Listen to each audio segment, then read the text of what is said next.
నానుండి ఇంతకుముందు ఏ రాష్ట్రాల్లో పోడేవారు, ఏ గుజరాత్నో లేకపోతే ఏ కేరళనో లేకపోతే ఏ ఢిల్లీనో చెప్పారు. ఇప్పుడు అలా కాదు, ఆంధ్ర రాష్ట్రంగా చూస్తున్నారు. ఇప్పుడు అందరూ కూడా ఆంధ్ర రాష్ట్రంలో ఈ విధంగా జరుగుతుంది, వీళ్ళు పర్యవేక్షించి రమ్మని చెప్పిన అధికారుల్ని, మరి పై రాష్ట్రాల అధికారులని, పై రాష్ట్ర మంత్రులు ఇవాళ వచ్చి ఆంధ్ర రాష్ట్రంగా చూస్తున్నారు. ఎప్పుడైనా ఇలాంటి ప్రక్రియ జరిగిందా ఆలోచించమని కోరుతున్నాం.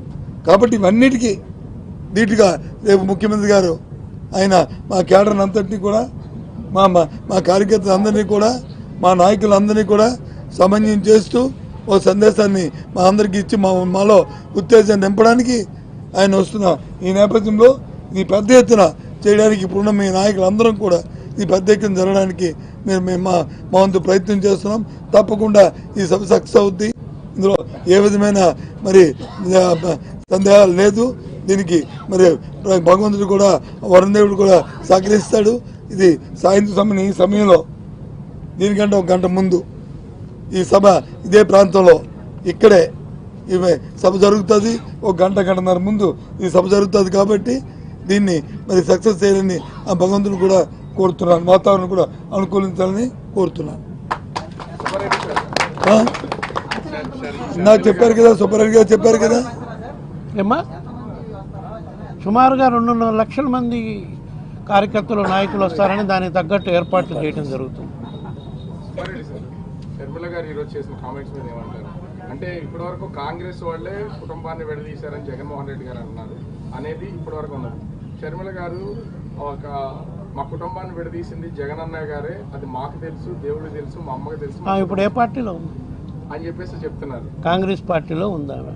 కాంగ్రెస్ పార్టీని అన్నప్పుడు ఆమె రియాక్షన్ ఆ విధంగా ఉంటుందని మనం కొత్తగా ఇచ్చేయాల్సిన పనిలే. దేశమంతా తెలుసు కాంగ్రెస్ పార్టీ ఏ విధంగా రాజశేఖర రెడ్డి గారి మరణం తర్వాత రాజశేఖర రెడ్డి గారిని కుటుంబాన్ని ఇబ్బందులు పాలు చేసింది, ఏ విధంగా చంద్రబాబు నాయుడుతో చేతులు కలిపి కుట్రపూరితంగా కేసులు పెట్టి మా నాయకుడు జగన్మోహన్ రెడ్డి గారిని 16 నెలలు జైల్లో పెట్టారు. ఆ తర్వాత ఆయన పేరు ఛార్జ్షీట్లో పెట్టి కాంగ్రెస్ పార్టీ ఏ విధంగా ఆయన్ని అవమానపరిచిందో అవన్నీ ప్రజలు మర్చిపోరు. ఆ తర్వాత జరిగిన పరిణామాల్లో అయితే ఘోరం.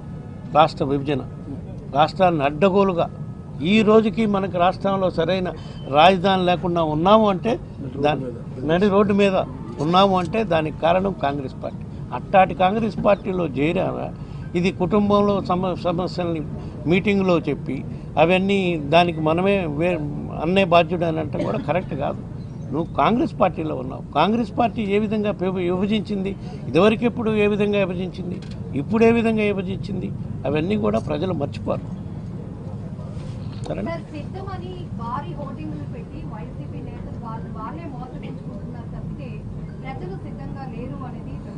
ఇప్పుడు సిద్ధం పెట్టినందువల్ల నిన్ను కానీ ప్రజలు కానీ మేము మోసం చేస్తున్నామమ్మా? ఎవరిని మోసం చేయట్లేదమ్మా. మేము అడుగుతున్నాం, మా పార్టీ తరఫున ఇన్ని మంచి కార్యక్రమాలు చేశాం కాబట్టి మన మీద దుష్ప్రచారం చేస్తున్నారు మీడియా, కొంత పచ్చ మీడియా వాళ్ళు కొంత